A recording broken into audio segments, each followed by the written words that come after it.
Stacey, now we're gonna move to 2023, and you are doing an absolutely great job. And now you were able to sell in 2023 1,500 cars, okay? Mm-hmm. And from a price point of $50,000 as well. Okay, what will be your revenue for 2023? In order to get to the revenue, we have once again to multiply the price by the volume to get to the revenue of the 2023. Which is $75 million, all right? So Yes. why don't you let us know here, what is the growth rate of the volume, basically? Mm-hmm.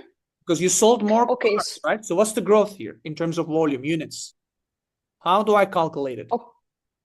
Okay, so in order to get to the growth, we have to subtract, actually, we have to take the revenue from the 2023, which is 75 million, divided by 50 million, and then minus 1. Okay, you're doing the revenue. Cool. So it divided by 50 million minus 1, right? Yes. Tell me for the volume. For the volume, the same thing. We Same. have 1,500 divided by 1,000 and then minus 1. That is correct. So it's 50% too. And price, what's the growth of price then? It's gonna be 0. Correct. It's the same, right? Same as Yeah. 2022. So you didn't take any price increase, but you were able to sell more volume, right? Yes. That is good. You're doing something right, definitely. You didn't drop the price, because if you drop the price, you might attract more people because it's cheaper now. You didn't drop the price, Yeah. but you sold more quantities. That's fantastic. You're expanding the business. Okay. So let's assume that the cost of goods here was around $27 million. Okay, I'm just going to make up that number. Now, what is the growth of cost of goods? Help us understand. Okay. So once again, the formula is 27 million divided by 20 million from 2022 and minus 1. Why do we keep doing minus 1? What's the logic here? Why? Because we want to see the actual growth. Comparison, right? Yes. So it takes away the base of previous year, basically, to see the absolute growth. Yes.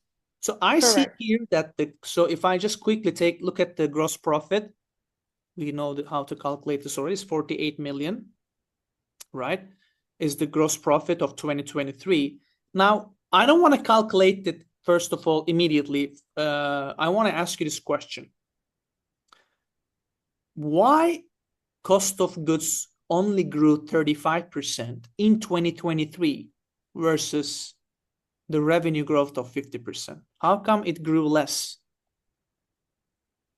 Because the company actually did a great job by reducing the cost. And in order, the savings are gonna flow to the gross profit. Correct. So they did what? What do we call that in business? We call it economies of scale. Yes, so they did economies of scale because they were selling more quantities, and therefore they negotiated with the supplier to get a better deal. Yes. Yeah. So you said something really nice. You said flow through. So the savings flew through basically to the profit, right? That is a good way of saying it. Okay. So let's calculate now. So now have a guess. So make a guess. So if revenue grew 50% and COGS only grew 35%, what does that tell about the growth of gross profit? That is gonna be even bigger, even greater than the revenue. Oh, yes. Let's try that out. Let's see if you're right, and you're right. 60%. That is correct. Okay. Very good. Let's carry on. Let's say OPEX actually grew to 17 million. Not much. by any measure. And the growth is only 13%. Wow. So how OPEX grew only 13%? Because, you know, it's not declining. It's still growing, the expenses, but it's growing very slowly compared to like the gross profit or even revenue or gross profit. How is that possible? So we have a way of explaining this by looking deeper into the company and see what they actually did. And some things that companies can actually do is not hiring as much employees. They are still growing because we see the growth in the OPEX, but it's not as bigger as it could be. So this is one way. What else they could be doing? So they're not hiring as many people, which means what? I mean, they're selling more cars, they're doing more business, but they're not hiring as many people. So how is the job getting done? Yeah, actually, the employees itself can get more responsibilities actually on themselves, so they can carry them in order to hire less people, so not as much as the company could hire. They stretch them, right? Yes. Also, yes. Yeah, for their own good, for their own benefits. Yeah, exactly. Exactly. So okay, so gross profit was 48 million, OPEX is 17 million. Before I type that formula, what do you expect the operating income growth to be? Because it was 60% growth, gross profit, 13% OPEX. What's it going to be? Even greater than the revenue and the gross profit. Yeah, because it's only 13% when it comes to OPEX. Exactly. I think you're a magnificent job.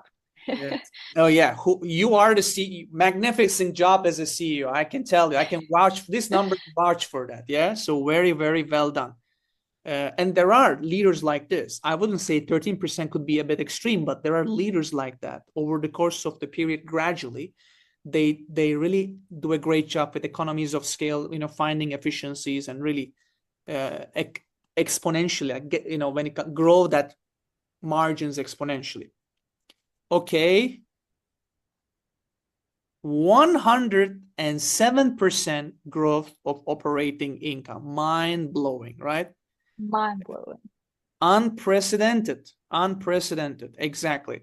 Okay, now we move to interest expense, and interest expense was exactly the same as the previous year, which puts the growth rate to obviously 0. So what's that going to tell about the net income? Operating income grew 107, interest expense 0. Is there gonna be any savings, you know? Of course, they're gonna flow through, you know, to the net profit, and it's gonna be the greatest number of all. Yeah, I tend to agree with you on that. And that is 160%. Wow. You're gonna be a legend, CEO. You're gonna be a legend.